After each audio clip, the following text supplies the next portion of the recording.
If you ever meet someone who never blinks, run, because she's not watching you, she's watching something inside you. I was the last student left in our Old Town library. It was past 10 p.m. and the air felt heavy, like the walls were holding their breath.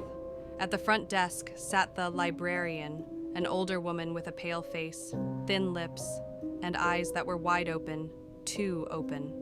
She didn't blink, not once, not even when I looked directly at her. I tried to ignore her and returned to my research. A dusty book about disappearances in the 1970s. Every page smelled like dirt, like it had been buried. But then I felt it, a prickle on the back of my neck. The feeling of being watched. I looked up. The librarian was still staring at me, her head slightly tilted, her mouth stretched into the smallest, wrongest smile. Still no blinking, I moved to another table. Her eyes followed, perfectly, like a camera on rails. My heartbeat got loud, too loud.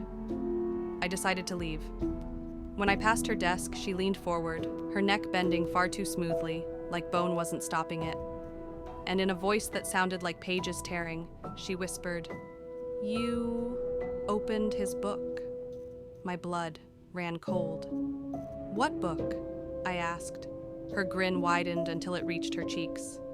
"The one he died holding." Behind her, I noticed something I hadn't seen before. A portrait of the real librarian, the same clothes, the same glasses. But the face was different, alive, blinking. The woman sitting in front of me wasn't her. Before I could move, her eyes rolled completely white.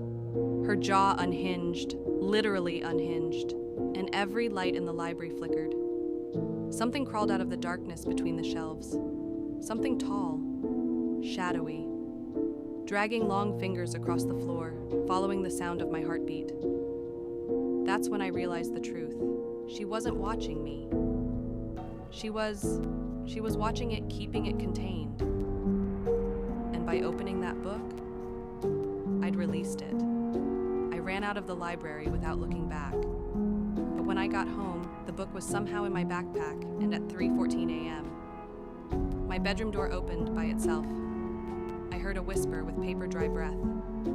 "You shouldn't have read his story." And in the corner of my room, two glowing white eyes stared at me, never blinking.